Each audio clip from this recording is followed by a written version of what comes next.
It's a quiet, yet pervasive pattern that emerges just as things seem to be going well in someone's life.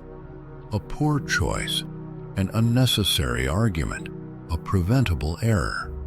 Subtly, it appears as though the mind orchestrates ways to disrupt progress. Most disturbingly, this often occurs just as one is on the verge of realizing their dreams. Gay Hendricks, in his book, The Big Leap, describes this tendency to self-sabotage as the upper limit problem, not merely a coincidence or misfortune, but a profound psychological mechanism. It's as though there's a built-in thermostat in each person that sets the maximum amount of success, love, and happiness one can accept. When life improves beyond this setting, this invisible mechanism activates, pulling the individual back to a more familiar, albeit less fulfilling state. Hendricks suggests that this internal limit is established long before we become conscious of it, molded by childhood beliefs and societal messages like "don't be greedy" or "stay humble." These messages become ingrained, forming emotional barriers that activate when our experiences challenge these deep-seated beliefs, leading to guilt, fear, and ultimately self-sabotage. This sabotage can manifest in various ways, from professional setbacks following success to the sudden end of a promising relationship, or even unexplained health issues. All these are unconscious efforts to maintain a self-imposed cap on happiness. Even the most accomplished individuals are not immune to this phenomenon. The more one achieves, the more critical it becomes to recognize and overcome this internal barrier to avoid a cycle of fleeting successes and significant setbacks. This video explores this psychological dynamic, drawing on Hendricks' insights to understand why we sabotage ourselves precisely when success is within reach, and crucially, how to identify and break this pattern. Hendricks explains that each person has an internal setting that limits how much success, love, and creativity they permit themselves to enjoy. This setting, though subconscious, is constantly active, subtly dictating the ceiling of our well-being. When we exceed this limit through achievements or happiness, our subconscious sees this as a threat and acts to restore what it perceives as balance, though this balance is often just familiarity. Hendricks notes, when we hit our upper limit, we self-sabotage.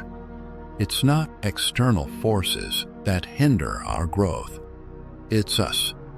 We create unnecessary problems, engage in trivial distractions, or lose motivation, especially when we're making significant progress. This limit is ingrained from childhood through various experiences. If we were discouraged from standing out, or if expressing happiness led to rejection, we learned to associate these with danger. Our internal thermostat not only restricts our enjoyment of success and love, but also instills a fear of losing what we have. This problem is insidious because it disguises itself. Failures appear as bad luck, sudden breakups as incompatibility, and procrastination as laziness. Recognizing these patterns as manifestations of self-sabotage is crucial because they maintain the boundaries we believe are safe. This limit is arbitrary, a learned behavior that can be unlearned. Recognizing the forms of self-sabotage in our lives is the first step toward reprogramming our beliefs. The next part of this series will delve deeper into how these self-sabotaging behaviors infiltrate our daily lives and what we can do to recognize and combat them.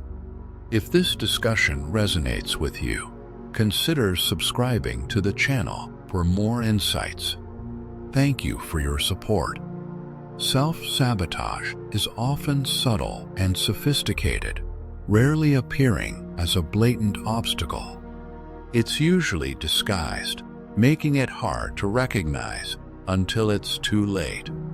Hendricks emphasizes that this is a key symptom of the upper limit problem.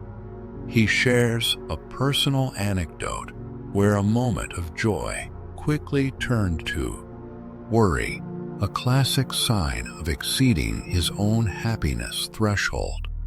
Other common signs include sparking conflicts after a period of harmony or procrastinating on important tasks, not out of laziness, but fear of the success it might bring.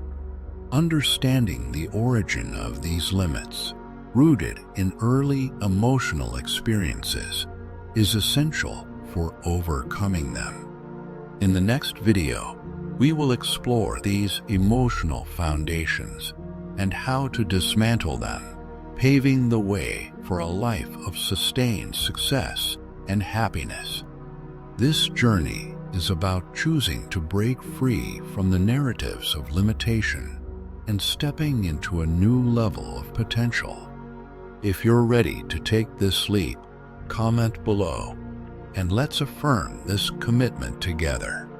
Stay tuned for more, and let's continue this transformative journey.